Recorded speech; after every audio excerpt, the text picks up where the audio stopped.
Hello and welcome to West Wickham in Buckinghamshire, a Palladian pleasure palace built in the 18th century for Sir Francis Dashwood, aristocrat, rake and organiser of satanic orgies.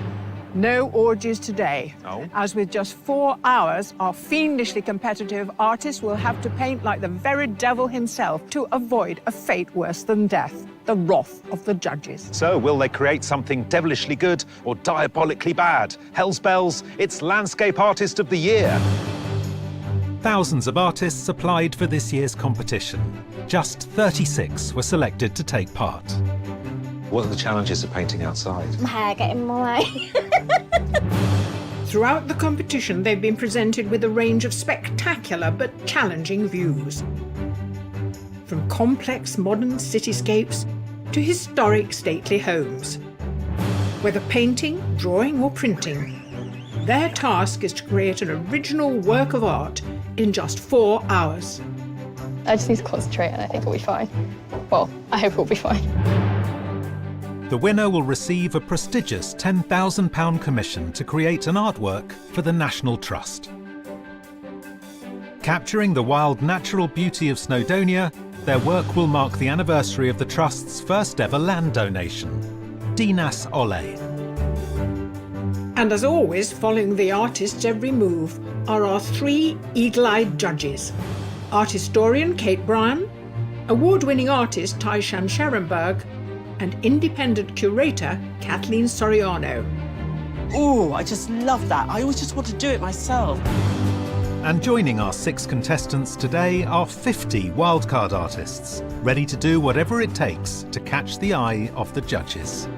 So you've been stealing bits of the landscape? Yeah. Are you the art police? Yes. As the artists whip themselves into a frenzy of creativity, Can you just give us an extra hour? join us in our search for the next Landscape Artist of the Year. There are orgies here, apparently. I've been looking all day, but can't find any.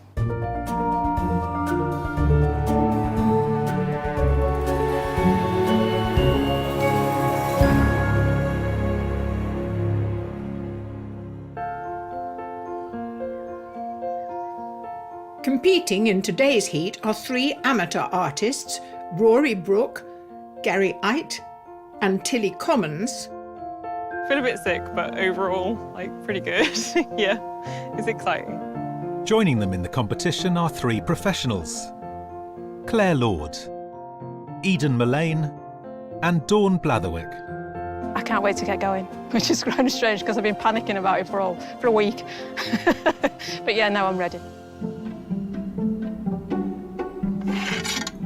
Until now, the judges have only seen digital copies of the landscapes submitted to the competition. So while our artists set up in their pods, the judges get a closer look at the genuine articles. A wall of landscapes, and yet only one is in any way a typical landscape. So let's consider them one by one. Right, first of all, yellow sky. I love this little drawing. It's very dense, it's very compressed. It's almost quite claustrophobic, this tiny little vignette of the shed at the back of the garden. Then with this fantastic yellow to really make the whole thing pop. Unconventional to have a yellow sky. It is, but funnily enough, I don't think, oh, that's the wrong colour sky. All I'm thinking really about the yellow is the way it contains the drawing.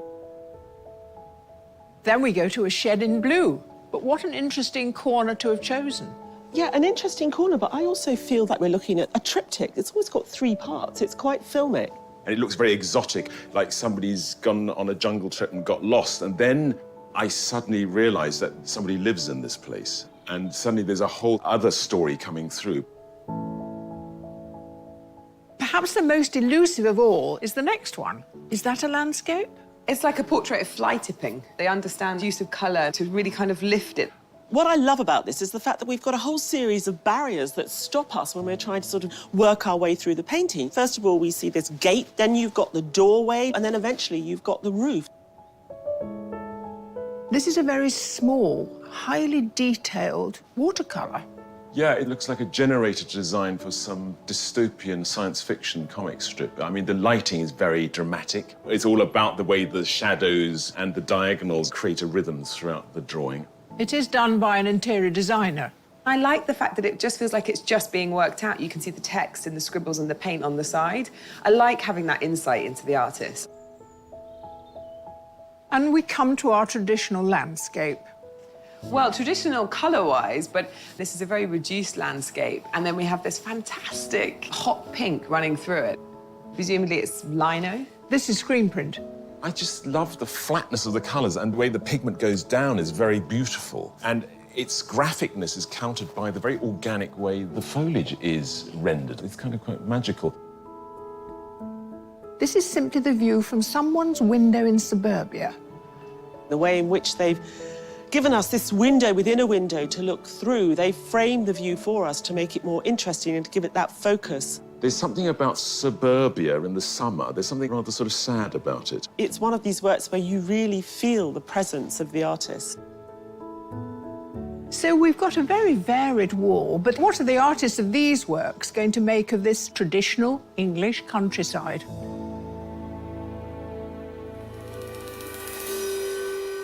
It may be a traditional landscape, but today's artists will be tackling it with a wide range of non-traditional materials. Crucial bits of kit, probably set squares, because it sets up how I draw, and also a pencil, definitely a pencil. What I've set up here is my portable screen printing studio. Normally I'd be working in a large space with lots of different specialist facilities, so I've needed to scale that all down and fit this into this pod here. The colours are gorgeous, the ochre, even though I haven't brought a yellow ochre paint, but that's fine. I didn't think I'd need one.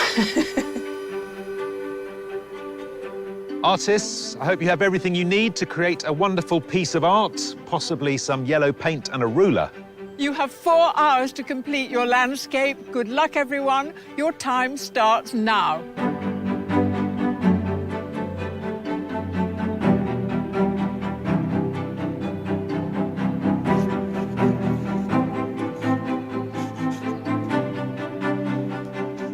Today, we've brought our artist right up close and personal to the distinctive yellow facade and double colonnade of West Wickham House, which was inspired by the great villas of the Italian Renaissance.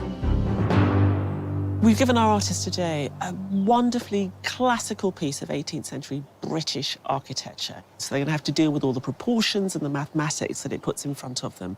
But, you know, this is a building that's lived in, and you sense that domesticity. But it isn't just about that monumentality of the house. We've given them a little slide of nature on the right-hand side. So if they want to take us there for their storytelling, they can also do that. With their pods lined up just metres away from the building, as well as its geometrically challenging dimensions, our artists will need to capture a sense of its scale. I've planned the composition, which is helped by using this, which has got the same proportions as that. I like the way the pillars frame the view of the windows. It's like each bit is a composition in its own right. It's just how you decide as the artist how you're going to frame its framing, if you see what I mean. Claire Lord is a professional artist and art teacher from Stafford. Her large-scale submission, painted in oils, depicts a tumble-down, debris-strewn barn, centring on a rather unorthodox focal point. Claire, you gave us the blue bin. I did. How are you going to find a blue bin or similar today? I hope that the combination of the pillars, the windows, the dark ones with the light, that'll give me some brighter bits and the focal point. It's about control. It's you as artists, isn't yeah. it? You're sort of forcing controlling us. the eye, definitely. And what about scale? Yeah, I do tend to work big. It does stop me fiddling about. You feel confident, despite the fact you're covered in paint? Yeah, well, that's part of the course. Okay, yes. right. Well, I'll let you crack on yeah, with thank you. But proportion and perspective may be only half the battle. For some artists, it's all about bringing a sense of mood to the scene and reflecting their own interior landscape. To choose a composition, I guess it's how you respond to it emotionally. What hits me first, what makes me want to paint it, I guess. I'm quite happy today, which is quite nice. And even though the day's quite dark, I'm hoping that it's going to be quite a bright, singy picture. Dawn Blatherwick is a graphic illustrator from Wakefield in Yorkshire. Her submission shows the view from her top floor window, looking over rooftops to the Yorkshire Dales. painted while she was stuck at home during the 2020 lockdown. Dawn, in your submission, what I got was, I just remember as a child, suburbia in the summer. There was something rather sad and melancholic about it. Yeah, that's the emotion I was having at the time. It was literally about the lockdown and everything. So I'd like to think I can put that kind of emotion into what I paint today.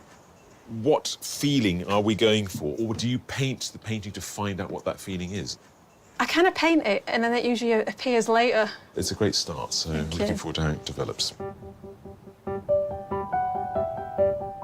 While most of the artists are finding ways to tackle this close-up view, for one, it's not quite close-up enough. I'm just sketching a view that I think would work. I'm looking at the perspective lines of the building, starting with the basic framework of the proportions, and then the perspective is added in later with all the depth to it. I prefer to paint the more gritty urban scenes. This has a softness to it that is slightly different. Gary Ite is a commercial interior designer from Kenilworth in Warwickshire. His submission is a meticulous architectural drawing of an abandoned substation behind his local supermarket, rendered in watercolour and marker pen. Thought we'd lost you earlier, Gary. You made a run for it. Oh, absolutely. Where were you going? Just to try and get a better view of the building. It's a little bit flat in terms of perspective. So you've gone sort of lower and closer and to one side? Yeah. To get a bit more drama, or just so you can get to use that set square more? Yes, trusted friend. Trusted? Oh, really? Are you? So you're quite happy with straight lines and? Yes, very much so. Well, hopefully the sun comes out, because at the moment it's a bit flat, isn't it? The light. Some nice shadows would be good. Yes, we would. I'll have a word. Thank you. Joining our 6 contenders in the landscaped grounds of West Wickham House are a further 50 artists who've come along to compete as wildcards. I'm debating whether to just stick my handprint on it, you know. Do you know how to do this? We thought we did. One of these artists will be selected by the judges as today's wildcard winner, with a chance of going through to the semi-final. This is all watercolour. This is water from the lake. Nearly fell in.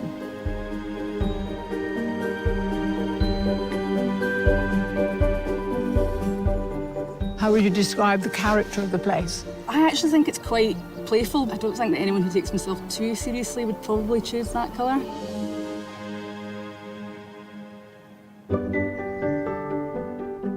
For our 6 pod artists, it's the end of the first hour, and they're finding strategies to tackle today's complex landscape.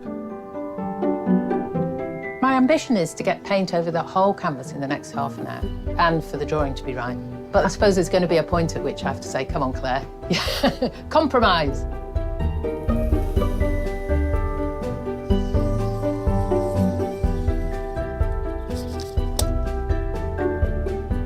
I'm probably a little bit behind, but I've now got the bare bones in. I'm happy with the perspective of it. It always takes some time.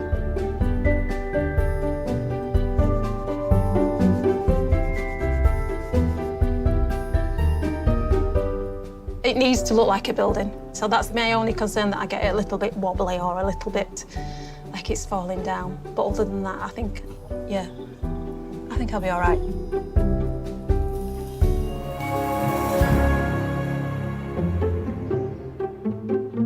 Here in the rolling hills of Buckinghamshire, 6 artists are creating their own interpretations of West Wickham House. The view the judges have given them combines the colonnaded facade alongside a tantalising sliver of the surrounding gardens. I wasn't actually expecting this view. I did think that there would be perhaps some water and a bit more foliage. I'm definitely struggling with the details of the building, so I decided I'd do that first, and then I'll have fun with doing the foliage. But the colours themselves are really beautiful. Eden Mullane runs her own interiors and textile studio from her home in Norfolk. Her submission, captured in her signature medium of bright acrylics, is a view from near her grandmother's family home in Jamaica. Your grandmother came here with the Windrush. Yes, I'm really proud of it, yes. And how does that inform your work? A lot of my work is quite brightly coloured, and I like to play around with tropical foliage. And I think because I'm from Norfolk, I felt like with art, I could explore the Caribbean culture, and that was my way of exploring my other half of my identity. And what about today? What do you make of a house like this? I'm loving playing around with the different yellows because it's a very new palette for me to explore. And it is quite different in terms of the foliage, so it's a bit of a challenge, but I'm enjoying it.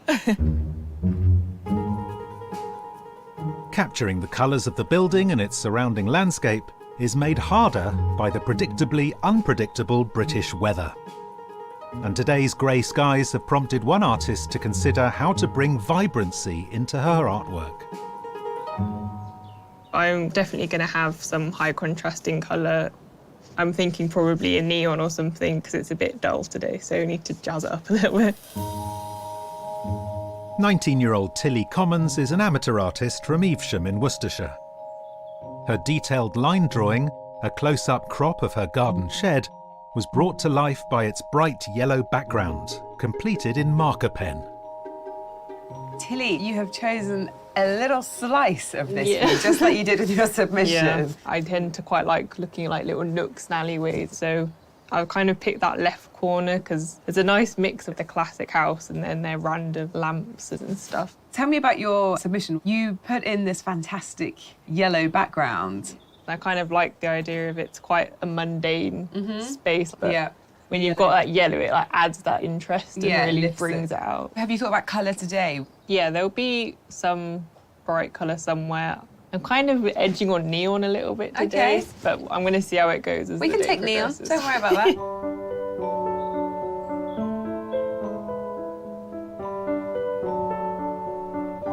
Well, there's no getting away from it. They're in front of a building, quite close to a building, quite a big building. Can you guess what we wanted them to paint? Well, you've not been very subtle about it. I would run a mile. I would be looking for exit routes, and there are trees and a little bit of garden there, and try to mix it up. Some of them are just going for it symmetrically as well, which for me is just bonkers. What, flat? Flat. Geometric? Yes, but actually they're finding a lot of stuff to paint through their paintings. I'm seeing subtleties in the building I hadn't noticed myself. There's a lived-inness there, and I think that is a narrative that some of them are getting to, and it's got some stories. Stories? Satanic orgies? If that building could talk. Right, you see? Yeah. It's all there. I think I'm going to have a few surprises today.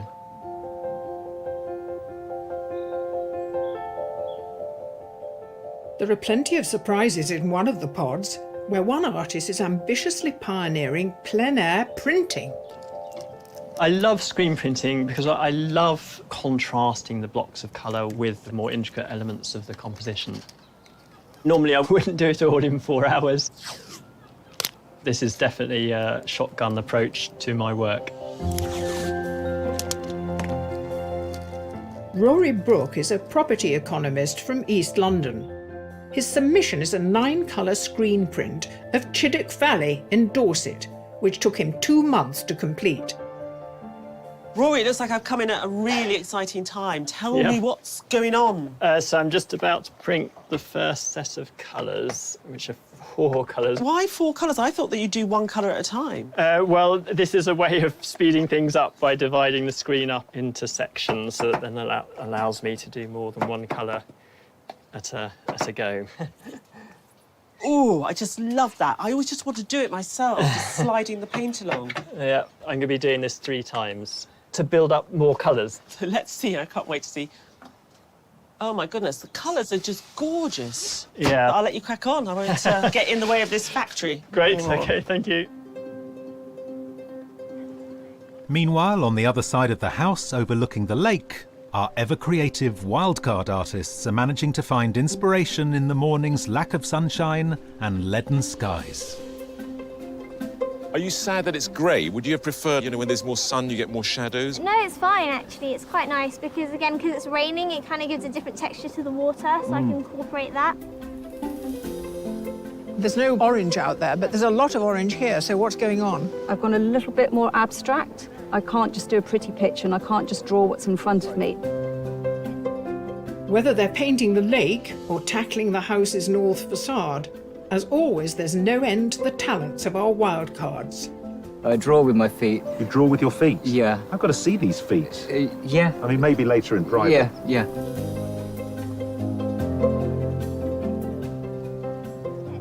I think this is a good site because there are so many different views. Some of them have taken the house, some of them have taken the temple. There's something for everybody. It's a well-designed landscape. It is indeed. You've got the bridges and then you've got this huge expanse of water. There's a lot to work from. I'm a bit worried about the light. It's been so dull, and this afternoon I think it's going to come through, and that's going to change everything. I spoke to a few of them. Some of them are waiting for the sun to come out, so they've got light and shade to work with. But most of them seem to be just cracking on.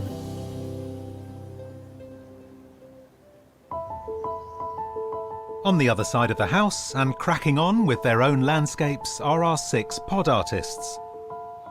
They're already 2 hours into the 4-hour challenge. But one artist is no stranger to the strict landscape artist time limit. I was a wild card. Where was that? Fountains Abbey. As a wild card, how aware are you of the pods? We call them the gods in the pods. The gods in the pods? The gods in the pods, And now you are a god in a pod. I am now a god, yes. How does it feel to be here? Quite amazing, yeah.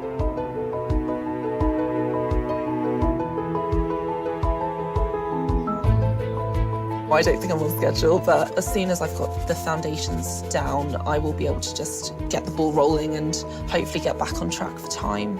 Fingers crossed.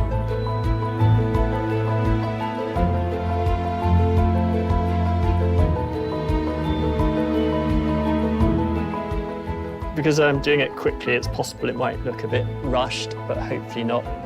I'm behind schedule, so running out of time is the other problem.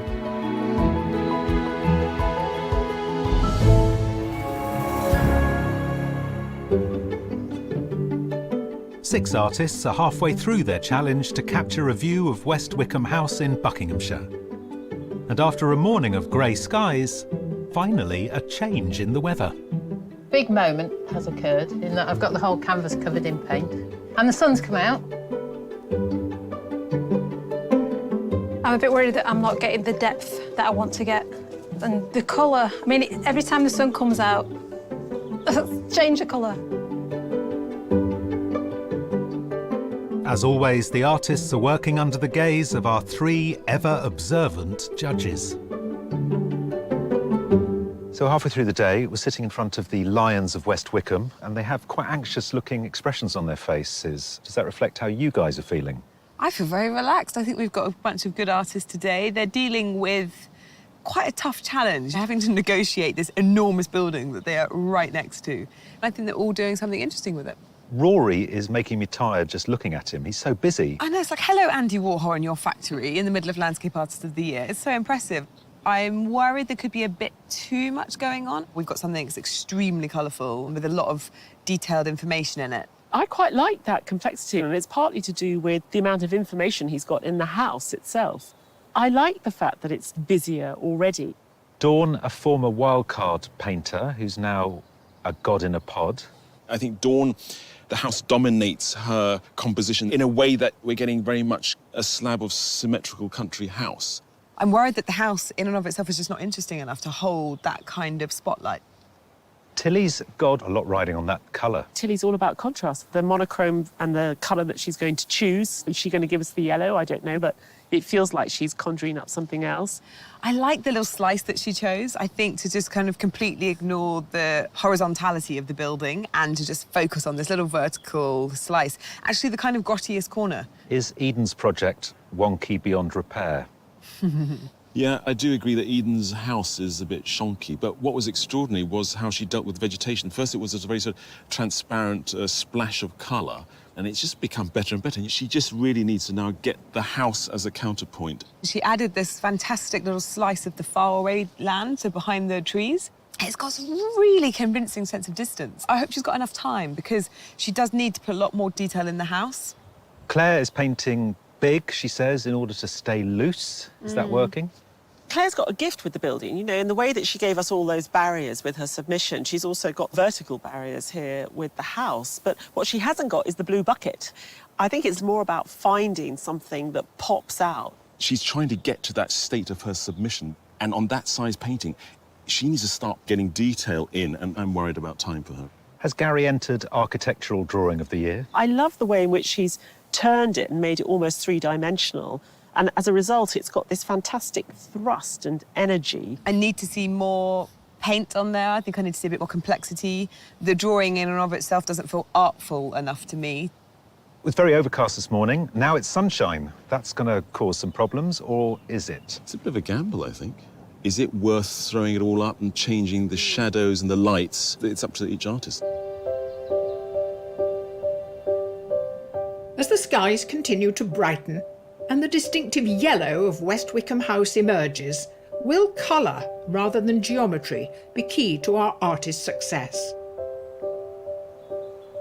Do you have an intention at this point to put the colour into certain areas and not others? Yes, I don't think I'll have time to bleed it across the image, so I will crop it down. And you're giving us that lovely thing again where the drawing falls out of the colour like it did in your submission. So you have the work and then the drawing sort of wandering out either side.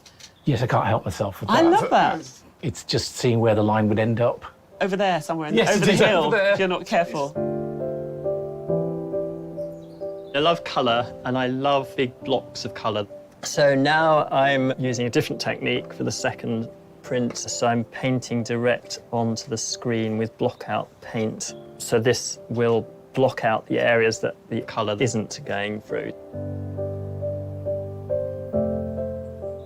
Tilly, you've kept us all on tenterhooks. Yeah. We are all waiting to hear Mhm. what colour you've chosen. Have you made a decision? I have. Wow. It took all day. Oh, I need a drum roll. What's it going to be? After much deliberation, I've decided to go with a neon orange. Neon orange. Yeah.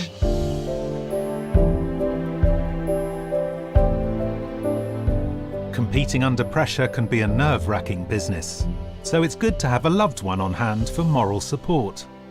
So, Martin, you are Tilly's dad. Tilly's dad, and I believe you are the reason she's here. Is that right? Maybe.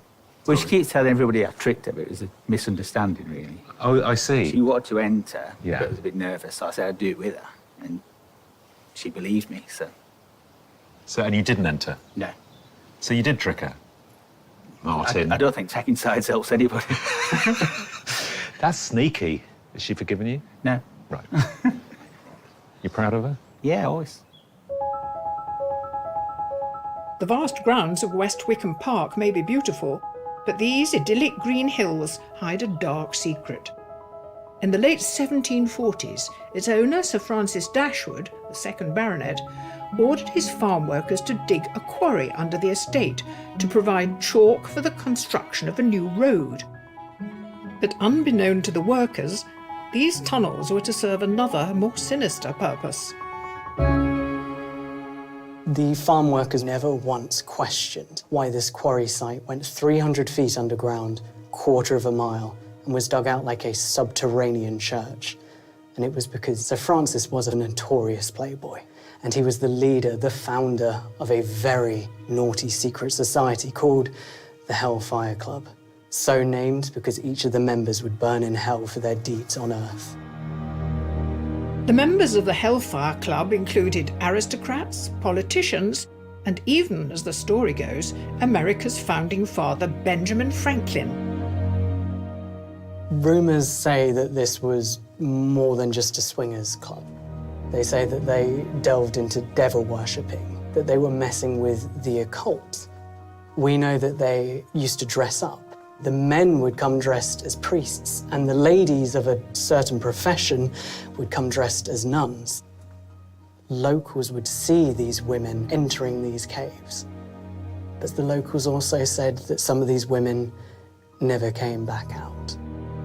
Despite multiple scandalous stories, the truth of what really took place here may never be known.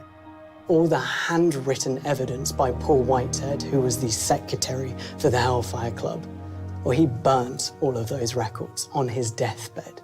And they said that when he stared into the flames, his servants reported him saying, "Now history and society will never be able to judge me."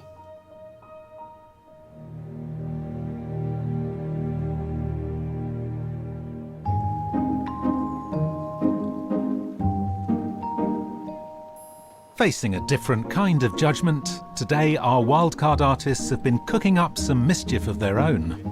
It's almost a sort of meditative quality, a way that there's paints going on. What I like to do is just work from the colours rather than the details. And you've wrapped around the edges, which is one of my favourite things on canvases.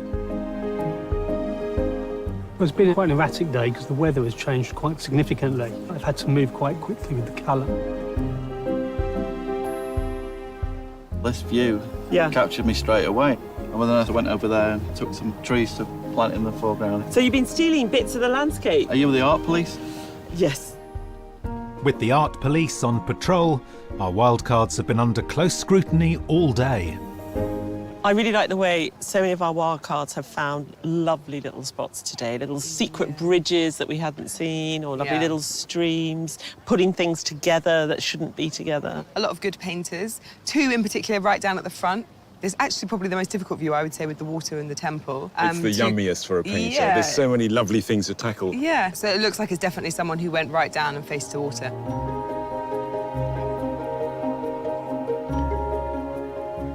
You are our winner today. Well done. Thank you very much indeed. We really love the colour, the sense of sort of chalkiness, that lovely view into the distance. Congratulations. Elated. We will celebrate tonight. We'll have a drink. It's only 20 minutes away from where I live. Good opportunity to get out of the house and spend the day painting. What more could you ask for? Anthony Perry from Oxfordshire will enter a pool of wildcard winners from all the heats, one of whom will be selected for a place in the semi-final.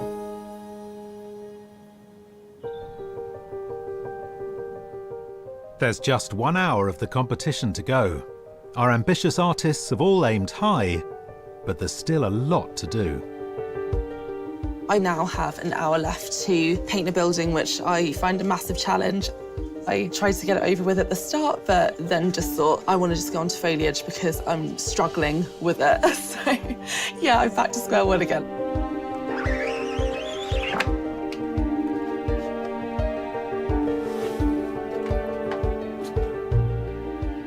It does still need a lot of work. My worry is I'm not getting enough depth in the shadows. It's looking a little bit flat, which I don't want.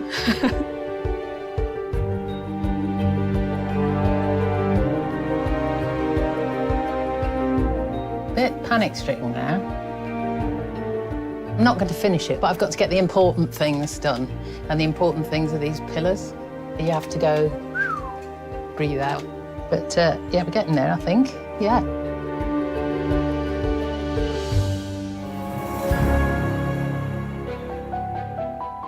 At West Wickham House in Buckinghamshire, our 6 landscape artists are nearing the end of their 4-hour challenge.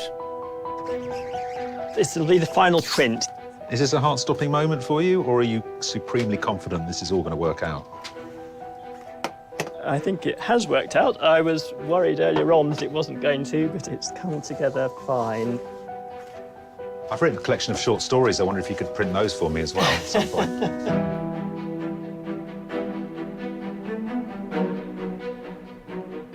I feel like I finished, and if I carry on, it's going to get too detailed. I'd like it to dry, and then I would work over it again, but obviously I haven't got the time, so I think that's the best I can do today. I'm just going to power through and get as much as I can done, but I don't want to rush it. I'd rather make sure that what I do, I'm happy with. Just hope that that's enough. He's just capturing the final bits of the building because the light's changed, so I'm moving a little bit quicker now. Artists, the end is nigh. You have 5 minutes left. I've still got to do loads of stuff, really. Don't panic. I'm just touching up the print where the colours are not quite right. My heartbeat is slightly elevated. Can you just give us an extra hour?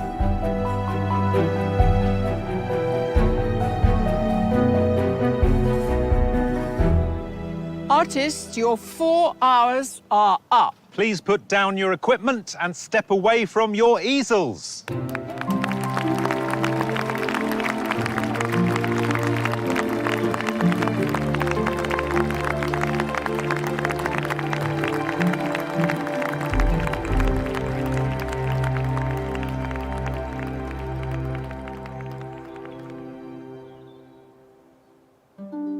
As the artists enjoy a well-earned break, the judges examine the 6 finished artworks.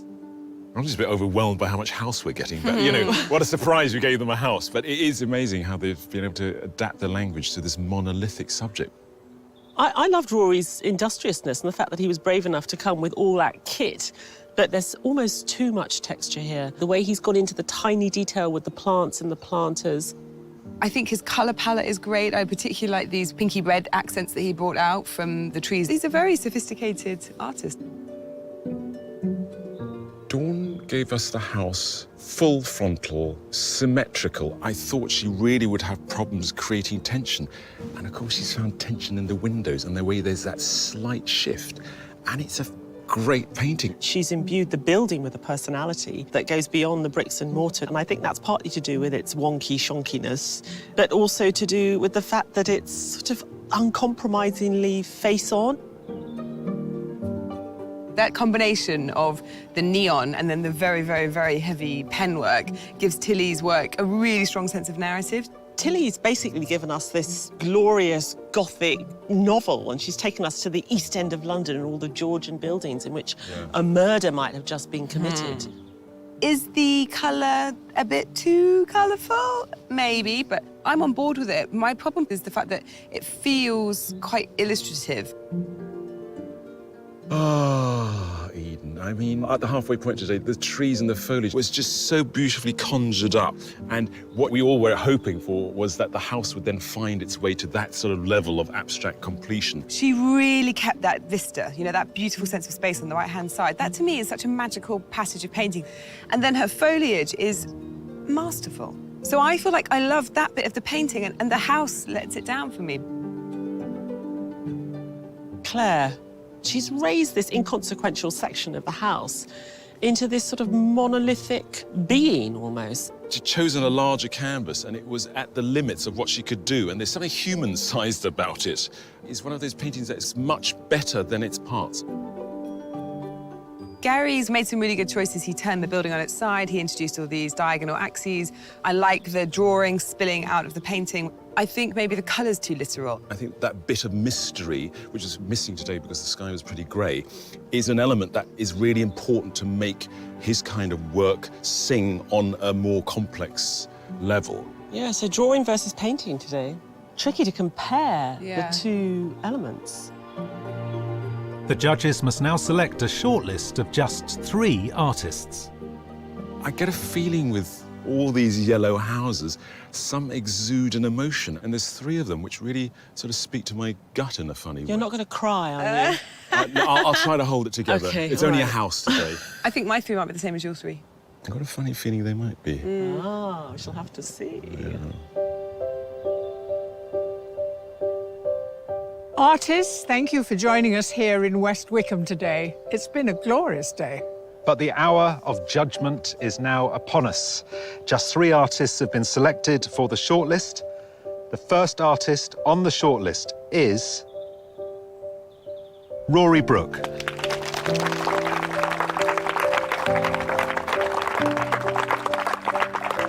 The second artist is Dawn Blatherwick. Oh, my Lord.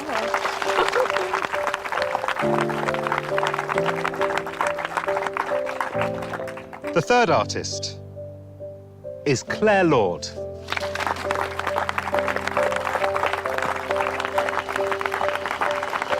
We hope the rest of you won't be too disappointed because we really have enjoyed all the work that's been done today. Thank you for that. I've had a brilliant day and I'm very grateful to have even got to this stage in the competition. So I'm blessed for the experience and I can learn from it. I'm happy. Only one artist can go through to the semi-final, so alongside today's works, the judges take a look at the artist's submissions to help them decide on a winner. Judges, when we considered the wall this morning, we remarked on how diverse the subject matter was. In the event, they've all been rather conventional in their approach. Well, they've been well behaved. They've painted what we put in front of them. But each of them have brought something of themselves and their own particular style to their interpretation. They all had their concepts in place. If we look at Rory's, he had this fantastic panoramic view in his submission. And today, with less space, he's given us another dynamic composition where he's given us half the house receding into this bush. The colours are harmonious. He's done things which are really zingy and attractive. I love that flat green aspect at the front. I think maybe there's a bit too much detail in it. Dawn looked shocked when her name was called out. I think what's great about Dawn's work is that we have a distinct sense of time and place in both works. I like the wonkiness of the house, and now that I see it next to her submission, it feels like this view here in this window somehow feels echoed in the little windows at the top. Yeah, I think what Dawn was able to do, actually, was bring together the reality that we are here at a stately home, but it's still very domestic. People still live there, and these tiny little planters like you might find in my back garden. I imagine you live in a house like that, don't you? Oh, Do you yeah, not? yeah. Now, Claire overwhelmed us with her submission. She likes big pictures, but she also likes the complexity of structure. I think Claire's strength lies in the way she puts paint down, also her choice of subject matter and how she frames it, of course, and this sort of rather claustrophobic submission of a junkyard. It's not the same today, but she has gone so close to the house that we've got hardly any breathing space. Now that I see them side by side, my goodness, there are so many parallels. We've got this same horizontal and vertical banding, and in this occasion, the tree at the bottom right-hand corner, the green, is the blue bucket. So we have the same building, but three entirely different buildings because of the artist's vision. It's really exciting to meet three fantastic artists like this. I'm really, really pleased. But which of these three fantastic artists will the judges choose as today's winner?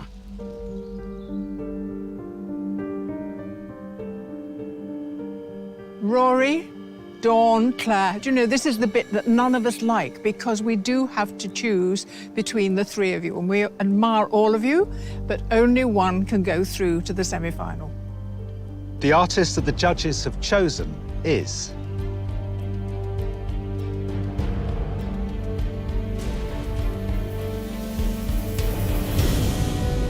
Claire Lord. Give you a applause for that. Oh, thank you. Wow. I really don't have any words for once, which is surprising. I'm absolutely thrilled and on the edge of being a bit weepy. Yeah, it's fantastic. I'm thrilled to bits. Claire's winning painting was fantastic. She's a worthy winner. Lovely lady as well. Are you allowed to continue? Absolutely delighted that Claire came good today. We realised we had an artist who was very idiosyncratic in the way she built landscapes, but also a master of her craft in the sense of how she put paint on. And today we gave Claire this monolithic subject matter, which she tackled full on. It was one of those magical moments where what she created was more than the marks on the canvas suggested. Well, thank you all very much. It's been a fantastic experience. To have won today absolutely confirms that you've got to give yourself challenges. You've got to step up to whatever life has to offer because you only live once.